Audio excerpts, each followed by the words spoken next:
Buletin Didik 15 Mei bersama saya Khairi Hazwan Muhammad Asri. Assalamualaikum dan salam sejahtera.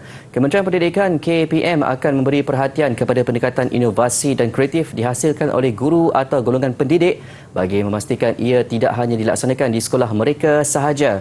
Menteri Kanan Pendidikan Datuk Dr. Razzie Jidin berkata jika inovasi ini dikongsi bersama di sekolah lain, ianya memberi manfaat yang lebih meluas terutama kepada murid.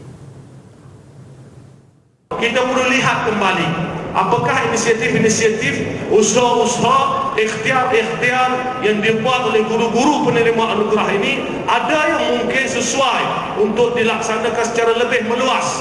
Ada pendekatan yang tidak melibatkan kos yang tinggi, ada pendekatan yang boleh dilaksanakan dalam masa yang cepat, ada pendekatan yang boleh dilaksanakan dengan mudah.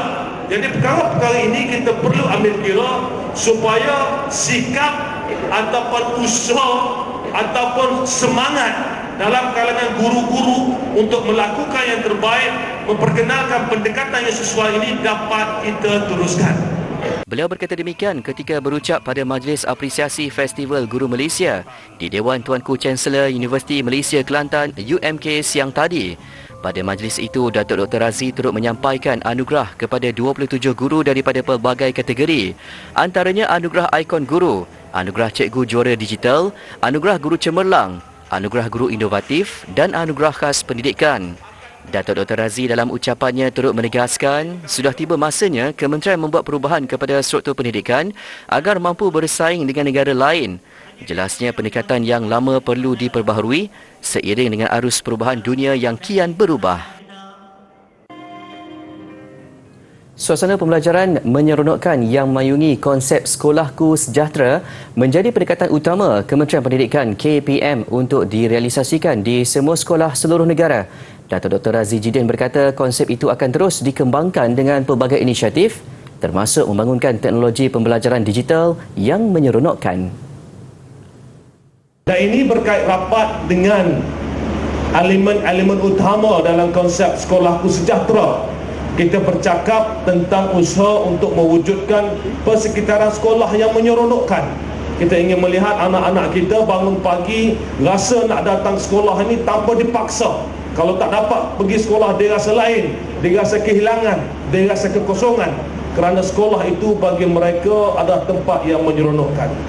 Dalam konteks ini banyak usaha-usaha dan inovasi serta inisiatif diperkenalkan oleh penerima anugerah, termasuklah dalam konteks mata pelajaran STEM untuk memastikan eksplorasi dibuat oleh murid-murid dalam bidang sains dan teknologi.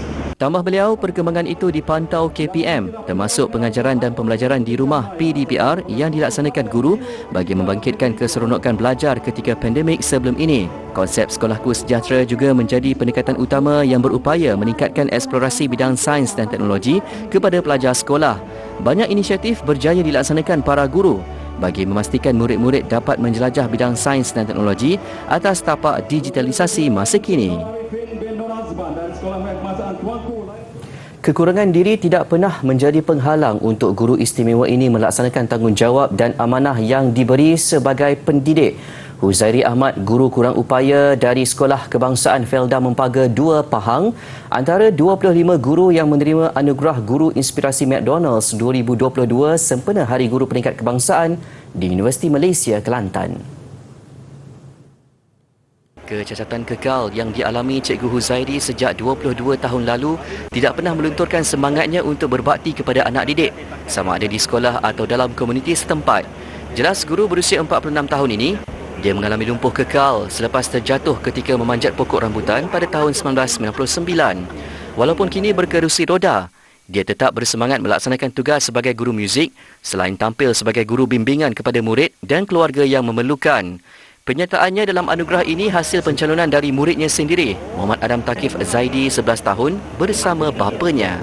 Perasaan saya sebenarnya sampai sekarang saya masih lagi terkejut sebab anugerah ni diberi oleh McDonald's secara buat kejutan, surprise.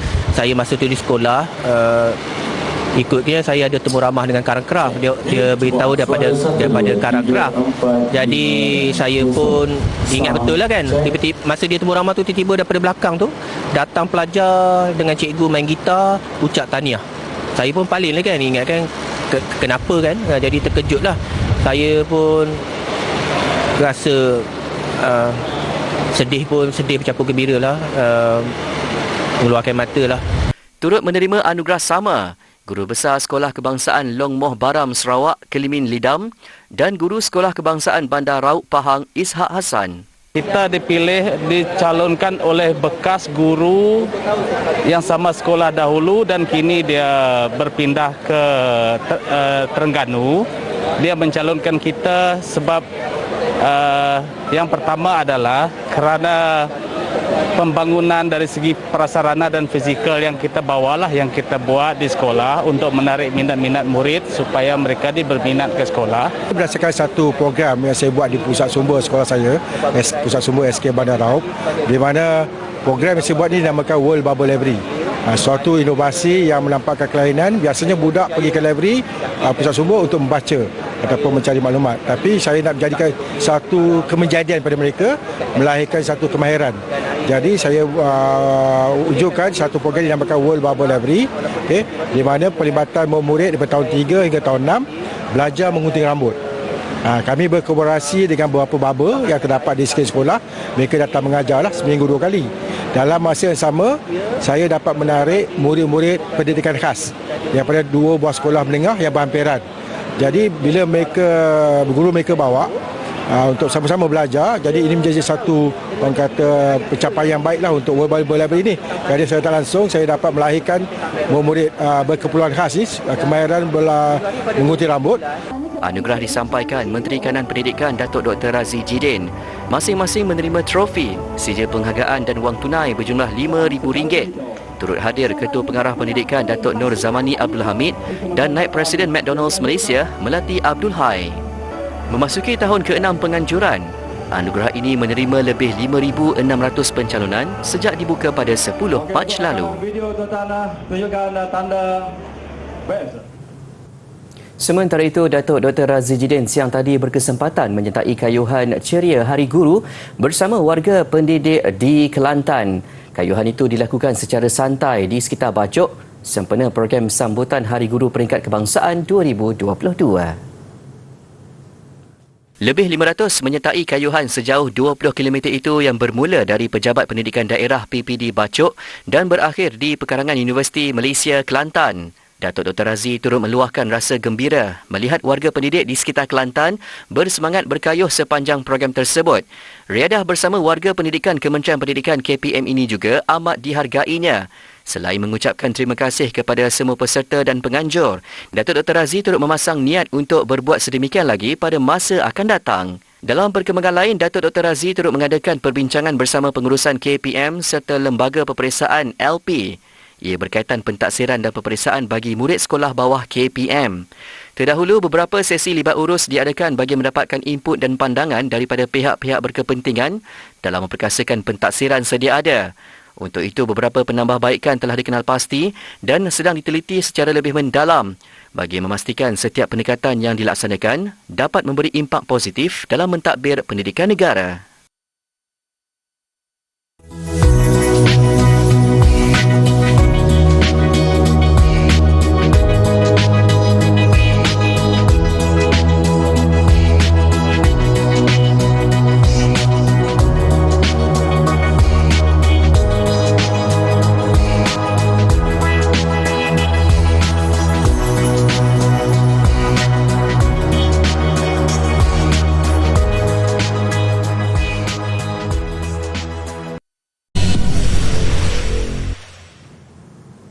Kembali di Buletin Didik. Sebagai usaha menjadi perintis dalam pembuatan roket bertaraf antarabangsa, pasukan WOW Rocketry dari Universiti Sains Malaysia USM bakal membentangkan projek mereka di Spaceport America Cup 2022 pada Jun depan. Bukan itu saja, pasukan ini juga merupakan wakil tunggal Malaysia ke pertandingan berprestij dunia itu. Menurut Ketua Pasukan Evan Mita, yang juga merupakan pelajar tahun 3 ke Juruteraan Aero Angkasa di USM, ini merupakan percubaan kali ketiganya selepas pertandingan itu ditangguhkan pada tahun 2020 kerana pandemik COVID-19. So it's my personal passion. So when I shared this, we had a group called UNISEC. UNISEC is an organisation. So dalam tu I tanya siapa nak join team saya. So that's how I get 11 team members with me to do this project, and we participated in the qualification round pada bulan Oktober tahun lepas. Dan masa tu 190 teams participated all around the world, and USM ranked top 100, 92 out of 151 teams. Sekarang officially 22 negara dan 63 tim akan compete dalam Spaceport America Cup. Tambah wanita pada tahun 2021. Pertandingan itu diadakan secara dalam talian dan tahun ini ia kembali diadakan secara fizikal dan pemenang berpeluang melancarkan roket ciptaan mereka di peringkat antarabangsa. Peluang itu pastinya mahu direbut oleh wanita bersama 11 ahli kumpulannya. Pelbagai cabaran dihadapi sepanjang menghasilkan projek ini, antaranya memastikan semua ahli bersependapat. Namun sebagai ketua, wanita memastikan semua pendapat ahli didengar dan keputusan dibuat bersama. Even though we have amount of friends, there will be some problem. And apatah lagi ni dalam kumpulan besar, ada 11 orang, ada senior-junior, semua kita kena hormat dia orang. So in that terms, we didn't actually had any arguments about the decisions we are going to make, because we were like really focused on one thing. Kita nak launch, so any comments that is really progressive, we are going to take in, and all the negative comments we'll just ignore it. So that's how we work in the group. Rishi yang merupakan salah seorang ahli kumpulan berharap mereka dapat membawa pulang kemenangan sekaligus menjadikan projek ini sebagai pemangkin projek penghasilan roket di negara ini. Dalam usaha meningkatkan ekonomi penduduk setempat, sekumpulan pelajar Universiti Malaysia Sabah UMS berkongsi teknik sistem pertanian moden kepada komuniti setempat. Program jangka panjang itu diharap dapat memberi pendedahan pelbagai kegiatan sara diri kepada komuniti terutama di kawasan luar bandar. Program yang dikenali sebagai Sulam itu merupakan konsep pembelajaran berasaskan perkhidmatan bagi membantu menyelesaikan masalah dan keperluan komuniti. Dalam konteks ini, ilmu yang dipelajari para pelajar secara teori akan dipraktikkan menerusi projek bersama komuniti. 25 penduduk kampung Wallace Bay, Pulau Sebatik menyertai program kali pertama ini. Antara yang dikongsi, sesi dialog pelajar mengenai sistem fertigasi, pengurusan burung walit dan penanaman cendawan tiram. Outcome akhir kami adalah untuk fasa awal ini membentuk satu proposal yang mana kami akan berikan kepada pihak-pihak yang yang berkaitan lah untuk membantu menjayakan projek, dan untuk long term projek memang kita nak masyarakat di sini mampu memperkasakan diri untuk mempunyai pendapatan sendiri yang mana tidak lagi perlu bergantung sepenuhnya kepada pihak-pihak luar lah. Dengan tema ni memang tepatlah pada masanya sekarang. Kita sudah nampak di mana tapak-tapak ekonomi itu yang teknologi pertanian yang kita akan terapkan untuk kita sama-sama membangunkan ekonomi tersebut supaya ibu-ibu tunggal dan balu-balu ini mempunyai pendapatan untuk memberi pendidikan ataupun membiayai pendidikan anak-anak mereka dan mengurangkan beban daripada pihak kebajikan, kerana kita punya ekonomi yang boleh kita dapatkan untuk sara hidup. Program ini juga antara langkah untuk membuka lebih banyak jalinan kerjasama pelbagai pihak bagi membangunkan ekonomi desa sekaligus memakmurkan rakyat setempat.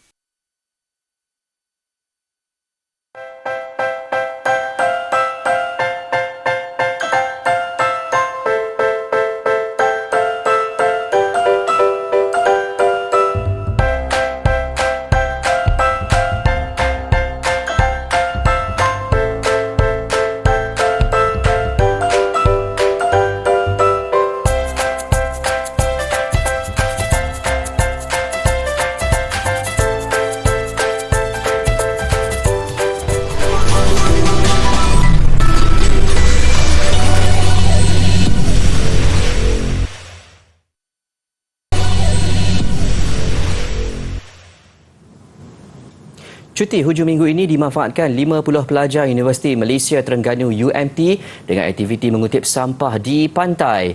Menariknya, mereka turut memakai baju kurung dan baju Melayu meraihkan Syawal bersama rakan-rakan. Ada yang lengkap berbaju Melayu, bersampin dan memakai tengkolok. Mereka mengutip sampah sepanjang 2 km di Pantai Batu Buruk, Kuala Terengganu. Hasilnya dalam tempoh 2 jam sahaja, hampir 200 kg sampah berjaya dikumpul. Antaranya termasuk plastik makanan dan minuman, botol, tayar, polistiren dan lampin bayi. Menurut penganjur program Yusran Abdillah, inisiatif ini dilakukan bagi melahirkan kesedaran awam tentang kepentingan menjaga kebersihan pantai. Katanya pantai yang bersih dari sampah sarap akan menjadi tarikan pengunjung dan paling penting memastikan hidupan marin seperti penyu selamat. Ada penyu melekat dengan kepada jaring bot dan ada yang makan semua benda-benda macam ni. Itu yang menyebabkan penyu itu sendiri akan mati dan mereka tidak akan mendarat lagi di pantai Batu Buruk. Seronok.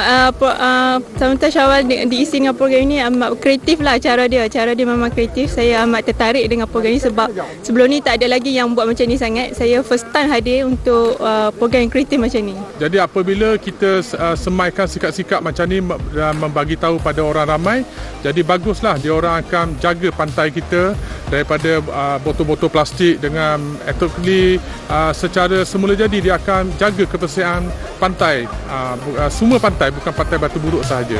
Aktiviti mengutip sampah itu dibuat setiap minggu oleh kumpulan yang lebih dikenali sebagai Trash Hero ini.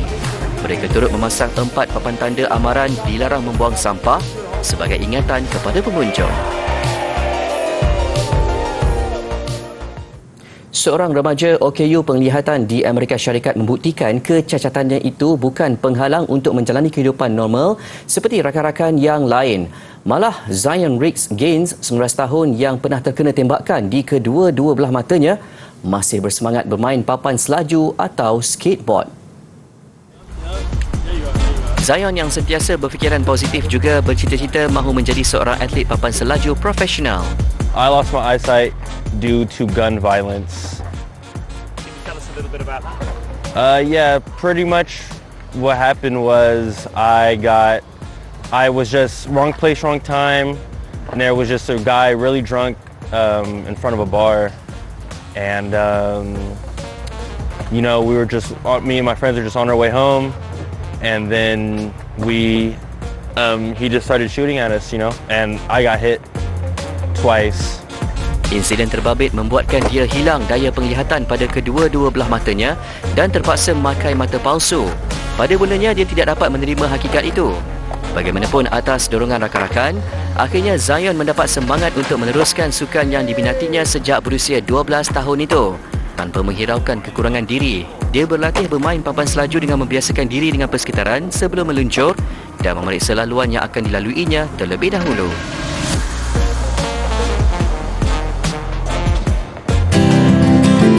Dalam keadaan semula jadi, minyak dan air tidak bercampur seperti ini, tetapi dalam keadaan di mana dia bercampur kerana ada tekanan dan sebagainya, dia akan membentuk emulsi. So ini akan berlaku kalau kita letakkan tekanan, contoh yang sama untuk pembuatan mayonis juga. Jadi untuk kita asingkan dia semula, boleh, dia akan membentuk air dan minyak di mana kita boleh asingkan dia gunakan chemical, bahan kimia juga. Okey, Petronas ada teknologi itu di kawasan atau di bahagian produksi minyak dan juga waktu extraction ataupun ekstraksi minyak daripada bawah laut. Jadi ini hanyalah contoh saja kita gunakan minyak yang digunakan di rumah. Sebenarnya minyak petroleum adalah berwarna gelap seperti ini. Okey. Dan ini adalah minyak petroleum sebenar daripada Telaga Tapis.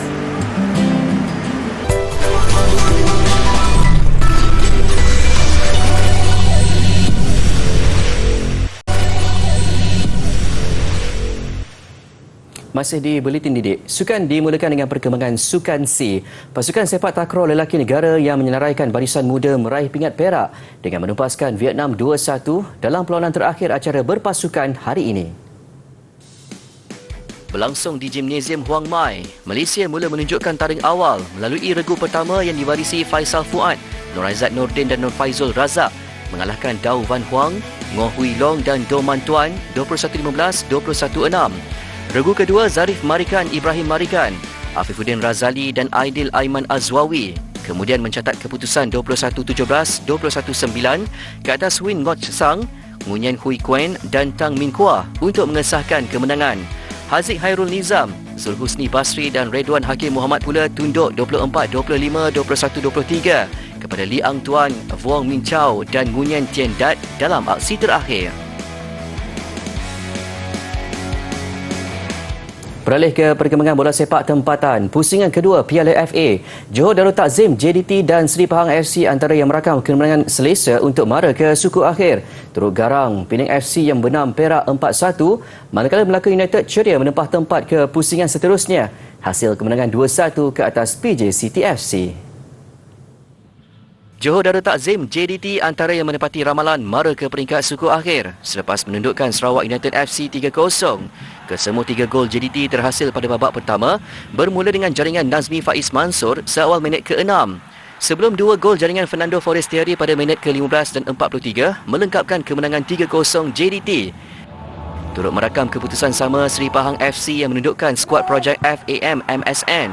2 gol Mahmud Zatara pada minit ke-6 dan 28 meletakkan Pahang selesa di babak pertama dan Syahrul Nizam Nazir memastikan kemenangan 3-0 menjadi milik Pahang hasil jaringan di penghujung perlawanan. Sementara itu di Ipoh, Penang FC mudah membenam tuan rumah Perak FC menerusi kemenangan 4-1. Mendahului 2-0 hasil jaringan Hilal El Helwe dan gol sendiri Aiman Khairul Yusni pada babak pertama. Perak cuba bangkit selepas Akil Hilman Daniel Roslan menjadikan kedudukan 2-1.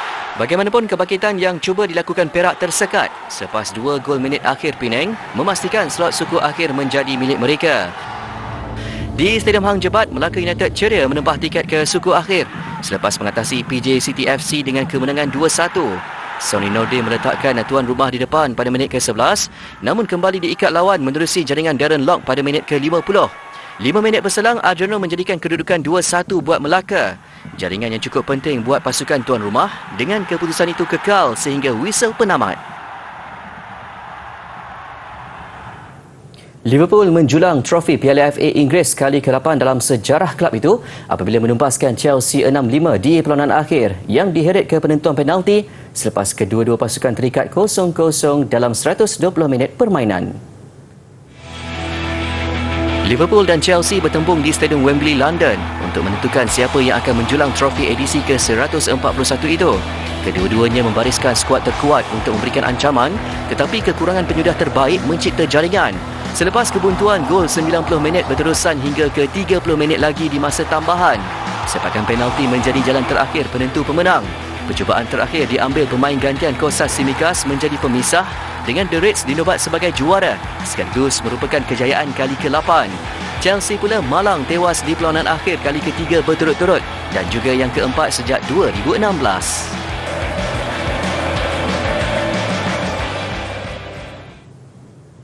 Baik, mengakhiri buletin didik, sekumpulan pemuda di Lima Peru mentransformasikan sebuah tanah lapang menjadi lokasi permainan papan selaju. Saya Karya Azwar Muhammad Asri, salam hormat dan Assalamualaikum.